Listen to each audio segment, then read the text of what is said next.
Future generally health insurance company limited 9 महिन्यानंतर delivery cover देणारी, claim न घेतल्यास पुढील हप्त्यास 80% डिस्काउंट देणारी, कमीत कमी हप्त्यात जास्तीत जास्त सुविधा देणारी, त्याचबरोबर सासवड, जेजुरी, पुणे येथील सर्व नामांकित हॉस्पिटल्समध्ये कॅशलेस सुविधा देणारी एकमेव कंपनी. अधिक माहितीसाठी संपर्क शेवते इन्शुरन्स 98 22 32 68 44.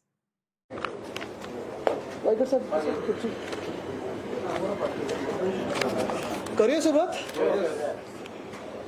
आपलं पुन्हा एकदा मातोश्रीमध्ये स्वागत करतो. परवा एक महत्त्वाचा विषय जो पर्यावरणाच्या निगडीत होता तो आपल्या समोर आणला. त्याच्यात अर्थात विकास, शाश्वत विकास आणि पर्यावरण म्हणजे कांजूरमार्गची जागा असेल, मेट्रोची जागा असेल, आरेचं जंगल असेल, ह्याच्यावर बोलत असताना आपल्याला बघायला मिळतं की एका बाजूला संपूर्ण महाराष्ट्रातच पर्यावरणाची हानी ही आपल्याला डोळ्यासमोर दिसत आहे. म्हणजे नागपूरमध्ये वारेगावचा विषय असेल ॲशपॉन्डचा, तसाच नाशिकमध्ये पांजरपोळचा असेल, पुण्यामध्ये रिव्हरफ्रंट डेव्हलपमेंट किंवा वेताळ टेकडीचा विषय असेल, मुंबईमध्ये आरेचा विषय असेल. हे सगळे विषय हाताळत असताना आणि पर्यावरणाची वाट लावत असताना हे घटनाबाह्य सरकार दुसऱ्या बाजूला विकासाच्या नावाखालती मोठी अनियमितता, कदाचित घोटाळे असतील, कदाचित घोळ असेल, हे आपल्या राज्यात सगळीकडे घालत आहे. एक पाहिलं असेल आपण, गेले 1 वर्ष कुठेही महानगरपालिका अस्तित्वात नसताना किंवा तिथे जनतेचे प्रतिनिधी नसताना, कुठचेही नगरसेवक नसताना, कुठचीही कमिटी नसताना अनेक वेगळ्या कामांवर आम्ही बोलत आलो. मग कधी आम्ही हाऊसमध्ये म्हणजे विधान भवनात बोलत आलोय, कधी पत्रकार परिषदमध्ये बोलत आलेलो आहे. आणि तसाच एक महत्त्वाचा विषय जो मी जानेवारीच्या आसपास घेतलेला, आपल्याच माध्यमातून जनतेसमोर आणलेला, तो म्हणजे रस्त्याच्या घोळाचा विषय. अनियमितता असेल, घोटाळा असेल, जे काही असेल, त्याच्यात 3 वेगळे भाग आहेत. पहिली गोष्ट म्हणजे स्केलचा विषय होता रस्त्याच्या वेळी. म्हणजे 400 किलोमीटरचे रस्ते हे जानेवारी ते आतापर्यंत मे 31 पर्यंत पूर्ण होतील की नाही, हा एक महत्त्वाचा विषय होताच. पण त्याच सोबत दुसरी गोष्ट ही होती की बरोबर 5 कंपन्यांना 5 कॉन्ट्रॅक्ट मिळाले, 5 मोठे बिड्स मिळाले. आणि ह्या 5 कंपन्या कुठच्या आहेत? ठीक आहे, मी त्या कंपन्यांमध्ये कधी जात नाही, कॉन्ट्रॅक्टर्सचं नाव घेत नाही, कारण मला त्यांची नावं घ्यायची नसतात, त्यांचं माझं देणं घेणं नसतं. पण महत्त्वाची गोष्ट म्हणजे आपली जी सिस्टीम आहे त्याच्याबद्दल मी बोलतो, कारण ही सिस्टीमच आपण आहोत, जनतेचे लोक आहोत, जनता आहे, जनप्रतिनिधी असतात. आणि म्हणून या सिस्टीम मधून जेव्हा आपल्याला बघायला मिळतं की कुठचेही लोकप्रतिनिधी नसताना, कुठचेही नगरसेवक नसताना, कमिटी नसताना 5 मोठे कॉन्ट्रॅक्ट दिले जातात. बरोबर 5 लोकांना ते मिळतात, सरासरी 8% अबवच्या बिडला मिळतात. तिसरी गोष्ट म्हणजे पैसे वाढवून दिलेले आहेत. SOR जे 100 रुपये असेल ते 20 केले, म्हणजे 80 रुपयाला जे बीड करायचे ते 120 रुपयाला बीड करायला लागले. परत त्याच्याही पुढे जाऊन 8% सरासरी जास्ती, म्हणजे 48% जास्ती बिडिंग झालेलं आहे. GST वेगळा, हा तर सगळा घोळ झालाच होता. त्यानंतर आपल्याला आठवत असेल 18 जानेवारीच्या आसपास घाईघाईत वर्क ऑर्डर दिल्या गेल्या, कामं सुरू झाली असं वाटलं आपल्याला. पण जानेवारी उलटून गेलेला आहे, फेब्रुवारी, मार्च आणि आता एप्रिल संपत आला, पण ही कामं कुठेही सुरू झालेली नाहीयेत. जास्तीत जास्त ठिकाणी मुंबईत आपल्याला ह्या 5 कंपन्यांची कामं दिसत नाहीत. मग मूळ मुद्दा हाच राहतो की जर 400 किलोमीटरचे रस्ते कॉन्क्रिटीकरणचे घ्यायचे असतील, साधारणपणे 6080 कोटीला, आता अजूनही त्याच्यात काही प्रश्नांची उत्तरं अजून मला मिळालेली नाहीयेत जी त्यावेळी मी विचारलेली. हे प्रश्न आहेत, जर कामांची ऑर्डर्स दिलेत तर कामं सुरू कधी होणार? दुसरं म्हणजे कामं सुरू कुठे झालेली आहेत? तिसरं म्हणजे एस्केलेशनचा क्लॉज BMCने त्याच्यात टाकलाय की नाही टाकलाय, अजूनही कळलेलं नाहीये. चौथी गोष्ट म्हणजे हे जे काही वर्क ऑर्डर्स दिल्यात त्या ऍट पार दिल्यात की बिडिंगच्या प्रमाणे दिलेले आहेत. पाचवी गोष्ट म्हणजे सबलेटचा ह्याच्यात क्लॉज मशिनरीच्या द्वारे आहे का? सहावी गोष्ट म्हणजे या 6080 कोटीचे जे टेंडर्स होते त्याला मी त्यावेळी पण बोललेलो की 10% ऍडव्हान्स मोबिलायझेशन जे ठेवलेले 650 कोटी, हे तुमचे आमचे मुंबईकरांचे पैसे आहेत. हे बिल्डर्सच्या आणि कॉन्ट्रॅक्टर्सच्या घशात घालण्यासाठी जे ठेवलेले आहेत या सरकारने, या घटनाबाह्य सरकारने, ह्याची उत्तरं मिळाली नाही. पण ह्याच पुढे जात असताना आपण देखील पत्रकार म्हणून मुंबईत सगळीकडे फिरत असता रस्त्याची जी कामं आहेत ती आपल्याला वाटत असेल की ही कामं सुरू झाली आहेत का? तर जसं मी सांगितलं, ज्या प्रमाणात ही कामं सुरू व्हायला पाहिजे होती 31 मे पर्यंत सेफ स्टेजला आणण्यासाठी किंवा क्लोज होण्यासाठी, अशी कुठेही सुरू झालेली नाहीत. आणि हे मी काही फक्त मी बोलत नाही किंवा शिवसेना पक्ष बोलत नाहीये. हे जे पत्र माझ्या हातात आलेलं आहे, हे पत्र हे आपल्याला जर वाचता येत असेल तर विधानसभेचे अध्यक्ष महोदय आहेत, त्यांच्या बंधूंचे आहेत, जे मुंबई महानगरपालिकेत नगरसेवक राहिलेले आहेत. त्यांनी ह्याच्यात म्युन्सिपल कमिशनरला पत्र लिहिलेलं आहे 13/4/2023ला, ज्याच्यात सब्जेक्ट आहे gross delay in starting road concretization work awarded to जी काही कॉन्ट्रॅक्टर कंपनी आहे. मी कॉन्ट्रॅक्टरच्या कंपनीचं कधी नाव घेतलं, पण हे पत्र एका भाजपच्या माजी नगरसेवकाचं पत्र आहे. म्हणजे आम्ही कोणी शिवसेनेमधून बोलत नाही, मी जे बोललो ते लोकांसमोर आहे. मलाच सप्लिमेंटरी पत्र हे एका महत्वाच्या व्यक्तींनी दिलेलं आहे, ज्यांच्या वॉर्डमध्ये अजूनही ए वॉर्डमध्ये कामं सुरू झालेली नाहीत. आणि मी त्यांचे आभार मानतो या नगरसेवकांचे, माजी नगरसेवकांचे, की त्यांनी हा विषय माझ्यासोबत घेतलेला आहे, बिनधास्तपणे घेतलेला आहे. कारण हीच भावना मला वाटतं प्रत्येक पक्षामध्ये गद्दार गँग सोडली तर आपण भाजपचे माजी नगरसेवक असतील, काँग्रेसचे असतील, राष्ट्रवादीचे असतील, शिवसेनेचे असतील, कुठच्याही माजी नगरसेवकाला विचारा, त्यांच्या वॉर्डमध्ये जास्ती करून जी कामं ठरवलेली होती ती सुरुवात झालेली नाही. मग झालं का ह्याच्यानंतर एक शोकॉज नोटीसच्या आधी एक बैठक बोलवली गेली ह्या कॉन्ट्रॅक्टर सोबत. आणि जे मला कळण्यात येतं की ह्या कंपनीचे जे महत्वाचे अधिकारी असतील, मग सीईओ असतील किंवा मोठे कोण अधिकारी असतील, ते त्या कंपनीच्या मीटिंगला गेलेच नाहीत. कुठच्या तरी छोट्या माणसाला पाठवलं, कॉन्ट्रॅक्टरच्याच कुठच्या तरी माणसाला पाठवलं आणि ह्या कंपनीला शोकॉज नोटीस दिल्यानंतर देखील अजूनही काम कुठे सुरू झालेलं नाही. आता तुम्ही मला सांगा, जसं हे दक्षिण मुंबईतलं एक काम सुरू झालं नाही आणि ह्यांना शोकॉज नोटीस दिलेली आहे, तसंच मुंबईमध्ये ईस्टर्न सबब असेल, वेस्टर्न सबब असेल, सेंट्रल असेल, सगळीकडेच कुठेही त्या प्रमाणात जेवढी आपल्याला सांगितली गेली होती की 400 किलोमीटरचे रस्ते कॉन्क्रिटीकरण होणार, असं कुठेही कामं सुरू झाली नाहीत. मग या सर्वांना शोकॉज दिली आहे का? ही कामं सुरू कधी होणार, संपणार कधी? ह्यांना एस्केलेशनचं अजून जे काही आहे ते देणार का तुम्ही? उशीर झाल्यामुळे, उशीर कोणामुळे झालेला आहे? पोलीस परवानग्या मिळाल्या आहेत का? एनओसी मिळालेले आहेत का? हे सगळे विषय आहेत. आणि मी हे कदाचित तुम्हाला वाटत असेल की प्रत्येक महिन्यात ह्या 4 महिन्यात रिपीट करत आलेलो आहे, कारण हे विषय खूप महत्वाचे आहेत. आपल्या सामान्य मुंबईकराच्या जीवनात प्रत्येक दिवशीचा विषय तो म्हणजे रस्ता. पण काल जो मी एक लोकांसमोर भीतीदायक प्रकार आणलेला आहे, तुमच्या समोर आणलेला आहे, मी ट्विट केलेलं. अशीच एक साईट व्हिजिट चाललेली माझी, काही रस्त्यांची पाहणी करत होतो, माझ्या मतदारसंघातले रस्ते त्याची पाहणी करत होतो. आणि ती पाहणी करत असताना मला हे आढळून आलं की रस्त्याची कामं जी आहेत, ब्रिजेसची कामं जी आहेत, आता मुंबईत गोखले ब्रिजचं काम सुरू आहे, आमच्या डिलाय रोडचं काम चालू आहे, अनेक वेगळी ब्रिजेसची कामं सुरू आहेत, रस्त्यांची कामं मोठ्या संख्येत सुरू झालीत असं आपल्याला भास केला जातं, पण कुठेही सुरू झाली नाहीत. ही कामं गेले 2 आठवडे बंद आहेत. का? तर जे माझ्या कानावर आलं आणि जे काल माझ्या ट्विटरच्या उत्तरांमध्ये जर तुम्ही लोकांनी बघितलं असेल, उत्तरं दिलेली आहेत, असं आम्हाला समजवण्यात येत आहे, सांगितलं जात आहे की सगळ्या ज्या क्वारी आहेत, सगळे जे क्रशर्स आहेत, त्यांना एमपीसीबी कडून नोटिसा मारलेल्या आहेत, अनेक वेगळ्या संस्थांनी नोटीस मारलेल्या आहेत आणि कामं बंद ठेवलेली आहेत. ही कामं का बंद ठेवलेली आहेत? तर हे माझ्या ऐकण्यात आलेलं आहे की कुठच्या तरी एका कंपनीला ही सगळी जी रेती असते, जी खडी असते, ज्याला आपण ॲग्रिगेट बोलतो, ज्याला आपण ग्रॅव्हल बोलतो, जी आपल्या रस्त्याच्या कामासाठी, बिल्डिंग कन्स्ट्रक्शनच्या कामासाठी असेल, जी ब्रिजेसच्या कामासाठी असेल, जी गरजेची असते, मूलभूत हे एक इन्ग्रेडियंट आहे त्याचं, ते खडी तुम्ही एकाच कंपनीला विकायची, तीच कंपनी सगळ्याच दुसऱ्या कॉन्ट्रॅक्टरना विकणार. ह्यामुळे दुष्परिणाम असे झालेले आहेत, 2 आठवडे सगळ्या रस्त्याची, ब्रिजेसची, कन्स्ट्रक्शनची कामं ही थांबलेली आहेत. काही बिल्डर्स इकडून तिकडून जे मागू शकतात ते मागवतात, त्यांचे हात पोचले दुसरीकडे. पण जे आपले रस्त्याची कामं आहेत, मुंबईतली असतील, ठाण्यातली असतील, इतर शहरांमधली असतील, आता एक एक माझ्या समोर यायला लागलेत, ती कामं ठप्प पडलेली आहेत. ॲग्रिगेट मिळत नाहीये, ग्रॅव्हल मिळत नाहीये. म्हणजे 2 आठवड्यांनी ही कामं आता ह्याला उशीर झालेला आहे. आज एप्रिल हा संपायला आलाय, पुढच्या 10 दिवसात एप्रिल संपेल, मेचा महिना लागेल. 31 मे पर्यंत सगळी जी कामं असतात, रस्त्याची असतील, पुलांची असतील कामं, ही क्लोज किंवा सेफ स्टेज पर्यंत आणणं हे गरजेचं असतं. हे वर्षानुवर्ष मी पाहिलेलं आहे. पण हे न होता कदाचित ह्या कामांना आता उशीर होईल. जसं डिलाय रोडचं आज मी कुठेतरी वाचलं की 1 आठवड्यात की 2 आठवड्यात हे काम सुरू होणार. पण खरी परिस्थिती अशी आहे की मे 31च्या पुढे हे काम जाणार आहे. सुपरस्ट्रक्चर कदाचित बनेल, पण जे वरती एक लेअरिंग असतं, ॲस्फॉल्ट मॅस्टिकचं असेल, इतर असेल, हे लेअरिंग पावसाळ्यानंतर किंवा पावसाळ्यात जेव्हा आपल्याला मुभा मिळेल तेव्हा आपण करू शकू, पण पावसाळ्याच्या आधी होऊ शकत नाही. का? तर हा जो काही एक मध्यंतरी एक मोठी कंपनी लावली, बरं ही कंपनी कोणाची आहे, कुठची आहे, काय आहे? मी अनेक वेगळे म्हणजे हे काही नवीन टॅक्स लागलाय का? कारण तुम्ही विचार करा, जी रेती आपल्याला, जी खडी आपल्याला साधारणपणे 300 रुपये पर टन मिळत होती, आता 400 ते 650 रुपये पर टन ह्या अंदाजात मिळायला लागली. म्हणजे हा काही नवीन वेगळा टॅक्स आहे का? आपल्या देशात जीएसटी, आपल्या देशात वेगळे पण जणू काही वेगळं स्वतःचं स्वराज्य असावं, असा हा वेगळा काही टॅक्स लागलाय का? हा विषय.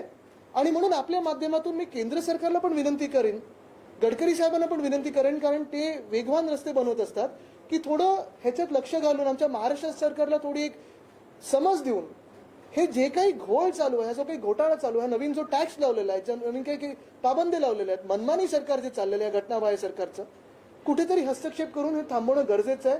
नाहीतर लोकांना खूप मोठा त्रास ह्या पावसाळ्यात सहन करायला लागणार आहे. एक तर जसं मी सांगितलं, उशीर तर होणारच आहे. दुसरं म्हणजे सगळ्याच रस्त्यांसाठी आणि पुलांसाठी जी काही एस्टिमेटेड कॉस्ट आहे ती वाढवली जाणार आहे. एस्केलेशन खूप मोठ्या संख्येने होणार आहे. आणि मग हे जे ज्यावेळी पत्रकार परिषद घेऊन मी सांगितलेलं की 8% अबवनी हे सगळे रस्त्याची कॉन्ट्रॅक्ट दिली आहेत, जेव्हा बीएमसीने सांगितलेलं आम्ही ॲट-पार देऊ, ते ॲट-पार देत आहे की एस्केलेशन आहे तो एक मोठा विषय. पण हे ॲट-पार मधून ह्या कॉन्ट्रॅक्टर्सचे जे पैसे किंवा ह्या सरकारचे घोटाळ्याचे जे पैसे वाचत होते ते आता ह्या माध्यमात तुम्ही घेत आहेत का, हा एक विषय राहतो. आणि म्हणून माझे या घटनाबाह्य मुख्यमंत्र्यांना थेट सवाल आहे की सीएम म्हणजे करप्ट मॅनच असंच घेऊन चालायचं का आपण? कारण हे सगळी खाती ही तुमच्याकडेच आहेत. जिथे जिथे घोळ होते तिथे तुम्ही विचार करा. पहिले तर पर्यावरणाच्या जे नोटिसा दिलेल्या आहेत ते एमपीसीबी आणि एन्व्हायरमेंट मला वाटतं मुख्यमंत्र्यांकडे. दुसरं रस्त्यांसाठी किंवा बिल्डिंग कन्स्ट्रक्शनसाठी, म्हणजे आपण बोलतोय बिल्डर कॉन्ट्रॅक्टर सरकार आहे, पण ह्यांचे जे मित्र आहेत तेवढ्यांचंच बिल्डर कॉन्ट्रॅक्टर सरकार आहे. इतर जे रस्त्यांची कामं करत असतील किंवा कोणी लोकांसाठी घरं बनवत असेल त्यांच्या कामांना जेव्हा उशीर होतो किंवा त्यांची किमती वाढवल्या जातात तिथे आपण बघताय जो त्रास त्यांना सहन करायला लागणार ते देखील नगर विकास खात्याकडेच येतं. आणि म्हणून मी आज ठामपणे ही भूमिका मांडत आहे की हा जो काही एका हलक्या आवाजात, हळू आवाजात विषय माझ्यापर्यंत पोहोचलेला, कोणी कॉन्ट्रॅक्टर कोणी ऑफिसर लिहून द्यायला तयार नाहीये, त्या विषयावर ह्या घटनाबाह्य मुख्यमंत्र्यांनी पत्रकार परिषद घेऊन व्हाईट पेपर काढावा की आपल्या राज्यात कुठच्या कुठच्या शहरांमध्ये असे 2 आठवडे ही कामं बंद आहेत किंवा उशीर झालेला आहे, हळू चाललेले आहेत, ठप्प झालेले आहेत. हे खड्यांचं नक्की घोळ काय आहे, हे नक्की स्वतःचं राज्य स्वराज्य असल्यासारखं एक वेगळा टॅक्स किंवा कंपनी ह्याच कंपनीला द्या, ही डिमांड काय आहे, ही खरी आहे की खोटी आहे? कारण ही मला काही त्यांच्या पण आजूबाजूच्या लोकांकडून ही माहिती आली की त्यांचेच काही ठराविक निकटवर्गीय आहेत जे हे फोन करून सांगतायत की असं असं झालं पाहिजे. हे खरं आहे की खोटं आहे हे त्यांनी सांगणं गरजेचं आहे. कारण आज बघा तुम्ही महाराष्ट्रात एका बाजूला असं मी सांगितलं पर्यावरणाची हानी होते, दुसऱ्या बाजूला विकासाचं एक स्वप्न दाखवलं जात आहे. पण विकास चाललाय की भ्रष्टाचार चाललाय? आणि म्हणून भाजपला देखील माझा सवाल आहे की देशभरात निवडणुका लढत असताना भाजप एका भ्रष्टाचार विरोधी प्लॅंकवर आतापर्यंत प्रचार करत आलेली आहे. मग नक्की महाराष्ट्रावरच एवढा का राग आहे तुमचा की पर्यावरण तर तुम्ही संपून टाकता आमच्या राज्याचं, उद्योग तुम्ही दुसऱ्या राज्यात पळवताय, पण एक असं सरकार आमच्या डोक्यावर बसवलेलं आहे जे प्रत्येक गोष्टीमध्ये घोटाळे किंवा घोळ घालत आहे. एक सुद्धा त्यांच्या हातून चांगली गोष्ट होत नाहीये. अशा सरकारला त्यांचा एवढा पाठिंबा का आहे? नक्की राग कोणावर आहे? महाराष्ट्रावर आहे, आमच्यावर आहे? कशासाठी एवढा राग आहे की तुम्ही एवढ्या एका सरकारला ज्याच्याकडून काही काम होत नाहीये, उद्योग बाहेर पळवले जातात आणि एवढे मोठे घोटाळे होतात त्यांना असा पाठिंबा दिलेला आहे?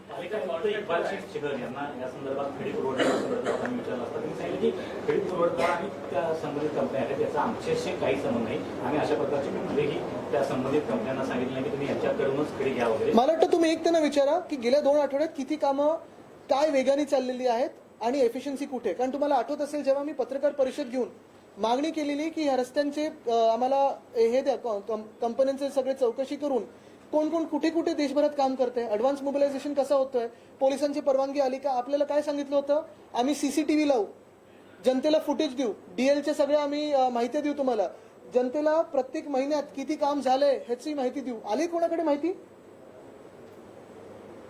कंपनी प्रेशराइज करते ते सीएमची जवळची आता आपण म्हणताय सीएम त्यांना वडिलासारखे आहेत का?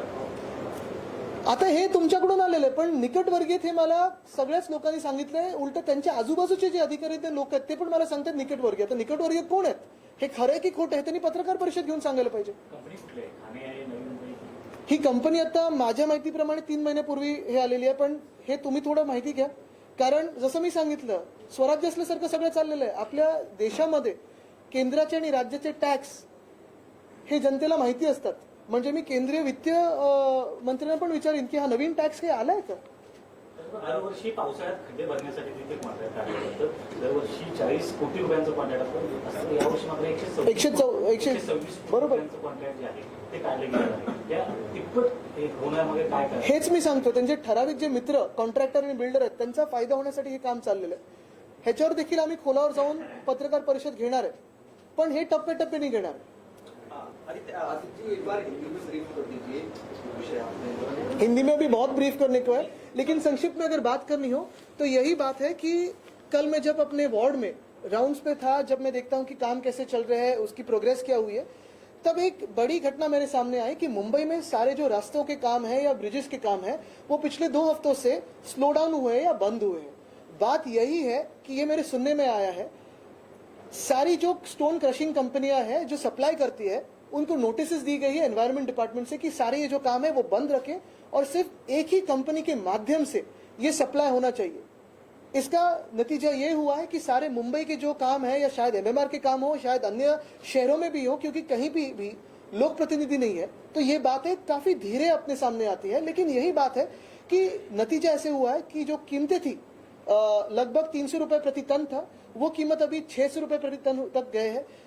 2 हफ्तों का डिले हुआ है, विलंब हुआ है, और सारे जो रोड्स के काम है, ब्रिजेस के काम है, जो शायद मानसून के पहले खत्म होना चाहिए, सेफ स्टेज तक तो आने चाहिए, वो सारे अभी कुछ हो गए नहीं। 2 सवाल की बात की आपने, श्वेत पत्रिका की मांग की है, जांच व्हाइट पेपर की। एक काले सरकार से श्वेत पत्रिका मांगना ये मुझे लगता है कि कितने उचित हो, लेकिन यही बात है कि इसमें जो सारे डिपार्टमेंट्स हैं वो स्वयं एक इलीगल सीएम के हैं। सीएम यानी चीफ मिनिस्टर, या जैसे अभी महाराष्ट्र में हुआ सीएम यानी करप्ट मैन।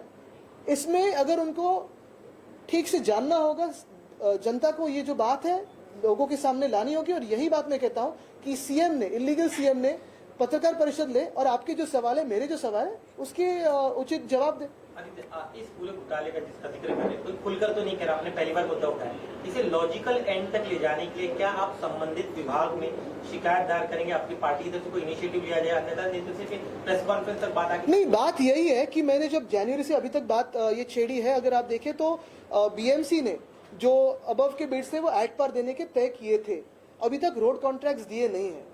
हम पूरी नजर रखे हुए हैं, शायद कोर्ट में भी जाएंगे, लेकिन बात यही होती है कि अगर सरकार से मांग करे, एक तो सरकार इलीगल है, खुद को क्लीन चिट दे देती है, कोई भी इन्वेस्टिगेशन होता नहीं है, तो शायद हम कोर्ट का रास्ता अपना ले, तो भी इस सरकार में एक थोड़ी शर्म हो, तो ये सारे कॉन्ट्रैक्ट्स पे बात होनी जरूरी है। शर्म नहीं होगी तो ठीक है, फिर लीगल रास्ते हम अपनाएंगे। आप लगातार 5 कंपनियों का जिक्र करते हैं, कंपनियां मनी बेस्ड है या उनके साथ? नहीं, देखिए, ये जो कंपनीज है, मैंने हर बार कहा है कि कंपनी का अधिकार होता है कि कोई भी बिड हो उसमें जाके जीते बिड, फेयर बिड हो, न्यूट्रल बिड हो, जीतने का उनको अधिकार है। वो देश भर में काम करते हैं, इसलिए मैं कभी भी कंपनियों के बारे में नहीं बात करता, मैं सिस्टम के बारे में बात करता हूँ। मेरा जो आक्षेप है ये सिस्टम पे है। कितना % ठेका दिया जा रहा है? ये उनसे पूछे, वो पत्रकार परिषद तो ले, जैसे मैं आपके सामने बैठा हूँ, वो लेने की हिम्मत करें। आपने कहा कि कुछ अपने करीबियों और बिल्डरों को फायदा पहुंचाने के लिए जो गड्ढा बनने के लिए 40 करोड़ का टिबला कर दिया गया, फायदा कौन लोग हैं, किसको फायदा पहुंचाना और कौन फायदा? अभी जो खोखे वाले हैं, जो जनता को धोखे देते हैं, उन्हीं का फायदा हो रहा है। नेतृत्व बाकीचं वेगळं आहे, मी नुसतं संयोजन आणि आम्ही सगळी टीम म्हणून करतो। तर एक मे रोजी जी सभा होणार आहे BTC मध्ये, त्या सभेला राष्ट्रवादी काँग्रेसचे नेते अजित पवार असतील अशी खात्री वाटते? मला वाटतं आज आपण पाहत असाल, हा विषय खूप महत्वाचा आहे। रस्त्यांचा विषय, आम्ही राजकीय वर्तुळात ज्या काही भाषणं करत असतो तेही जनतेचे आवाज घेत असतो, तिथे पण मी हाच विषय घेणार आहे। पण ह्याच्यासाठी वेगळी पत्रकार परिषद जी काय आयोजक म्हणून आम्हाला घ्यायची असते, महाविकास आघाडी म्हणून घेऊ। सारगारमध्ये ज्या पद्धतीने झालेलं आहे, 20 पेक्षा अधिक लोकांचा मृत्यू झाल्यास समोर येत आहे, आतापर्यंत दोष जो आहे तो सरकारने, म्हणजे ज्यांनी कोणी आयोजकांनी स्वीकारले, कसं बघता? इतकी लाखो लोक येण्यावरती सरकारला माहिती होतं? बरोबर आहे, खरं तर हा एक वेगळा विषय, पत्रकार परिषद घेण्यासारखाच विषय तो आम्ही कदाचित घेऊ। एक गोष्ट आहे, स्वारींबद्दल सगळ्यांनाच आम्हाला अभिमान आहे, आदर आहे, आणि महाराष्ट्र भूषण त्यांना देणं आमच्यासाठी सर्वांसाठीच गर्वाची गोष्ट आहे। पण दुसऱ्या बाजूला त्या दिवशी जर आपण पाहिलं असेल, रात्री जेव्हा मी पेशंट्सना बघायला गेलो, जे चिंगड्याचिंगडीत थोडे अडकले होते, काही अजूनही सरकारकडून स्पष्ट कुठेही भूमिका मांडली जात नाहीये। खरं तर त्या दिवशी मला वाटतं एका मंत्री महोदयांनी स्वारींवरच हे सगळं वेल टेनिस दिली वगैरे असं सगळं सांगून मोकळे झाले, आणि आज ते परदेशात गेले असं मला कळतं। पण असं जरी असलं तरी जिथे 25 कोटी खर्च होतो तिथे थोडी तरी चौकशी, ज्या अधिकाऱ्यांची हलगर्जीपणा झाली असेल, कॉन्ट्रॅक्टर कोण आहे, ज्यांनी तंबू VIP साठी केला पण भक्तांसाठी केला नाही किंवा सामान्य नागरिकांसाठी केला नाही, पाण्याची कुठे कमतरता होती का, कुठेतरी चौकशी होणं गरजेचं आहे। कारण जेव्हा हा विषय तुम्ही बघा, हा विषय आमच्या सर्वांसाठी जवळचा, कारण जेव्हा महाराष्ट्र भूषण अशा व्यक्तीला दिलं जातं, 25 कोटी ज्या कार्यक्रमावर खर्च होतो, योग्य अयोग्य हा वेगळी गोष्ट आहे, पण तो खर्च कसा झालाय, कॉन्ट्रॅक्टर नक्की कोण आहे, मुख्यमंत्र्यांचं जवळचा आहे का, त्यांनी ती सगळी जी उपाययोजना होती ती बरोबर केली आहे का, कुठेतरी उत्तर सरकारकडून येणं गरजेचं आहे. खरा आकडा काय, कारण याच्यात लपवण्यासारखी गोष्ट नाही. जे बिचारे जीव गमवून बसलेले आहेत किंवा ज्यांच्यावर जे काही आभाळ कोसळलं असेल किंवा आपण पाहत असाल जे इंजर्ड असतील त्यांची उपचार सुरू आहेत, पण हे लपवण्यासारखं काहीच नाही. मला वाटतं सरकारकडून थोडंफार लपवलं जात आहे असं दिसत आहे, कारण त्या दिवशी देखील बातमी खूप उशिरा आली, अजूनही आकडे स्पष्ट येत नाहीयेत आणि म्हणून ह्याच्यात सखोल चौकशी झाली पाहिजे आणि राजकारण न होता ह्याच्यात चौकशी झाली पाहिजे. आणि जे कोण ह्याच्यात जे कुठचेही अधिकारी, मी दोषी म्हणणार नाही, पण हे नैसर्गिक नव्हतं, हे ऍक्ट ऑफ गॉड नव्हतं, हे मिसप्लॅनिंगमुळे होतं. वेळ चुकीची असेल, ही वेळ नक्की कोणी दिली, त्या दिवशी तर यांनी ढकलून मोकळे झाले, जे स्वारीवरच ढकललं, हे चुकीचं आहे, हे योग्य नाहीये. महाराष्ट्रामध्ये ज्यांना तुम्ही सन्मानित करताय असं मला वाटतं हे चुकीचं आहे आणि थोडी चौकशी होणं गरजेचं आहे. येणार आहे या संदर्भात की 12 ते 5 या वेळेमध्ये कुठलेही सार्वजनिक कार्यक्रम होऊ नयेत, उशिरा सुचलेलं शहाणपण आहे काय सरकार? मला वाटतं मी सगळ्यांनाच अपील करीन, सगळ्याच राजकीय कार्यकर्त्यांना, सामाजिक कार्यकर्त्यांना, आपल्याला पण, कारण आपण पण खूप वेळा बाईट्स घेण्यासाठी उन्हात असता आणि आम्ही तुम्हाला सांगतो सुद्धा की अरे बाबांनो आज बोलायचं नाही, तरी तुम्ही कधी कधी उन्हात उभे असता, गेटवर असता. मंत्रालय असेल, सह्याद्री असेल, कार्यक्रम असेल, स्वतःची काळजी घेणं गरजेचं आहे. एक विषय खूप महत्वाचा आहे पर्यावरणाचा, जो मी सतत बोलत आलोय, उष्णता वाढत चाललेली आहे, पाणी पिणं गरजेचं आहे, टोपी घालणं गरजेचं आहे, मोर्चे काढू नका ह्या वेळेत, थोडी स्वतःची काळजी घेऊन जनतेची काळजी घेणं गरजेचं आहे. उंदरांची संख्या वाढल्याचं पाहायला मिळते. 40 अनेक फाईल्स आणि अनेक जे कागदपत्र आहेत त्यांचे चाळण होताना पाहायला मिळते. तुम्ही देखील मंत्रालयात काम केलेलं आहे, किती गंभीर विषय नसतो. नाही, एक आहे त्याच्यावर सगळ्यांवर मी वेगळा विषय आहे. आज महत्वाचा विषय हाच आहे की रस्त्यांचा जो विषय आहे मी सतत लावून धरलेला आहे, कारण हा विषय जनतेसाठी महत्वाचा आहे. आतापर्यंत 25 वर्षात आपण पाहिलं असेल, मुंबईत जेव्हा शिवसेना सत्तेवर होती तर रस्त्याची कामं असतील, इतर कुठची कामं असतील, इव्हन 90,000 कोटीचं जे आपण फिक्स डिपॉझिट करू शकलो ते आपल्या सगळ्या लोकांच्या पेन्शनसाठी असेल, इतर काही गोष्टींसाठी असेल, प्रोजेक्टसाठी असेल, ही रिझर्व्ह फिक्स डिपॉझिट तोडण्याचं काम होत आहे. मुंबईला अक्षरशः पिळून काढण्याचं काम होतं आणि मुंबईला दिल्ली समोर झुकवण्याचं काम होतं. आतापर्यंत आपल्याला 1 रुपयासाठी देखील कधी दिल्ली समोर किंवा राज्य सरकार समोर झुकायला लागलं नाही. ही शिवसेनेने मोर्चे बांधी मुंबईच्या आपल्या बीएमसीची केलेली. आता आपण पाहताय की मुंबईला झुकवण्याचं काम आणि मुंबईला वीक करण्याचं काम चाललेलं है। जिस तरह से 13 लोगों की जान गई, सरकार जांच से बच रही है, ऐसा आपको नहीं लगता? मुझे लगता है कि इस पे मैं अलग प्रेस कॉन्फ्रेंस लूंगा, लेकिन एक बात जरूर है कि जो भी घटना घड़ी हो, कोई इसमें राजनीति न लाते हुए एक इन्वेस्टिगेशन कि इसके लिए जो कलेक्टर होते हैं या कॉन्ट्रैक्टर है, अगर 25 करोड़ खर्च हुए, जो भी जितने भी पैसे हो, क्योंकि अगर आप देखें तो उस दिन एक मंत्री महोदय ने जो सवारी उन पे ही ये सब विषय ढकेल के, अगर आप देखें तो ये परदेश निकल गए। तो मुझे लगता है ये उचित नहीं है। जो भी जनता के सामने सच है वो आना चाहिए, क्योंकि इसमें भक्तों की जान गई है। हम भी उसी भक्तों में से है, हम भी यही मानते हैं कि वो अवार्ड देना उचित ही था, लेकिन जो समय था या जो भी व्यवस्था वहाँ की थी उस पर इन्वेस्टिगेशन होना कोई गलत बात नहीं है। अजीत पवार को लेकर जो रोज चर्चाएं चलती है, संजय राउत उन्होंने कल तो प्रेस कॉन्फ्रेंस ली है। पर्यावरणाचा विषय आहे, तुम्ही वारंवार अनेक दिवसापासून सगळ्यात पूर्ण हा विषय मांडताय आणि तुम्ही आता नेहमी म्हणताय की आम्हाला उत्तर देणार नाहीये आणि मागच्या वेळेला पण म्हटलं होतं आंदोलन आणि कोर्ट हा महत्वाचा विषय, आपणही खूप उशीर करताय असं वाटत नाही का? बिलकुल नाही, पुन्हा पुन्हा सांगताय ते ऐकणार नाही. बिलकुल नाही। माझं काम आहे जसं तुमचं काम आहे की सत्याच्या सोबत आपण उभं राहायचं। या देशात सत्यमेव जयतेला महत्व आहे, सत्तामेव जयतेला नाही। आमचा देखील निकाल लवकरच लागेल। आम्हाला देखील हीच आशा आहे की सत्तेसोबत न्याय मिळेल आम्हाला। आणि महत्वाची गोष्ट ह्याच्यात हीच राहते, आपण बघा महाराष्ट्रात सगळ्या ठिकाणी, मग अगदी रामटेकमध्ये वारेगाव असेल, नांदगाव असेल, जिथे ॲशपॉन्ड कदाचित पुन्हा सुरू केले जातील, तिथे मी पर्यावरण मंत्री म्हणून जे ॲशपॉन्ड बंद केलेले, मोकळे केलेली 700 एकरची जागा ॲश पूर्ण बाहेर काढलेली आपण, ती कदाचित सुरू होते। तिथे लोक आंदोलनाला बसलेले आहेत। तिथे आपलं देखील तेवढाच मोठा रोल असतो पत्रकार म्हणून की ते जनतेसमोर आणणं, आणि ते आपण करत आलेलं आहात। दुसऱ्या बाजूला नाशिकमध्ये पांजरपोळ ही गायरान जागा आहे, तिथे एक ट्रस्ट आहे गायींसाठी, ती ट्रस्ट तिथे नेमलेली आहे। ती जागा वर्षानुवर्ष पिढ्यानपिढ्या काही लोक तिथे गायींना जपत जोपासतायत, ती जागा जपत जोपासतात। तिथे MIDC आणण्याचा प्रकार चालू आहे, तिथे लोकांचा विरोध आहे। तिथे देखील आपण प्रेस म्हणून तो विषय उचलून धरलेला आहे। पुण्यात वेताळ टेकडीचा विषय असेल, जिथे मी पर्यावरण मंत्री म्हणून एक बोगदा आणि एक रस्ता थांबून ठेवलेला, कारण तिथे करून काहीच उपयोग नाहीये। तसं आता दुसरीकडे परत सुरू झालेलं आहे, तिथे देखील जनता पुढे आलेली आहे, प्रेस देखील पुढे आलेला आहे। रिव्हरफ्रंट डेव्हलपमेंटचा विषय, मुळामुठाचा विषय आहे, तिथे स्विमिंग पूल किंवा कॉन्क्रिटीकरण करण्याचा विषय, जनता पुढे आलेली, प्रेस पुढे आले. तसंच मुंबईमध्ये आरेचा विषय असेल, अनेक सारे विषय आहेत ते आपण हाती घेतले, तुम्ही सोबत आहात.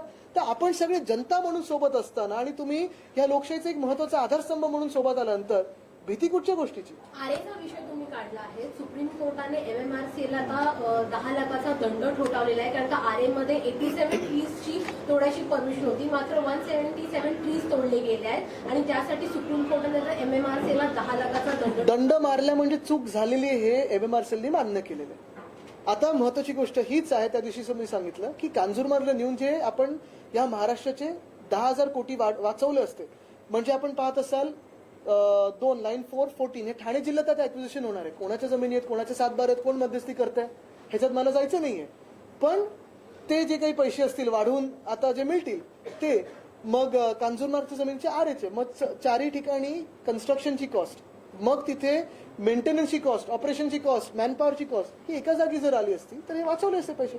पण आज परत एकदा मी आपलं सगळ्यांचं लक्ष हे एकाच ठिकाणी आकर्षित करेन, ते म्हणजे रस्त्याचा जो घोटाळा चाललेला आहे, घोळ चाललेला आहे. आणि ह्याच्यात आज जो मी खडी हे नवीन कुठचं एक टॅक्स ह्याच्यावर लागलेलं आहे, जेणेकरून किमती वाढलेल्या आहेत, उशीर झालेला आहे.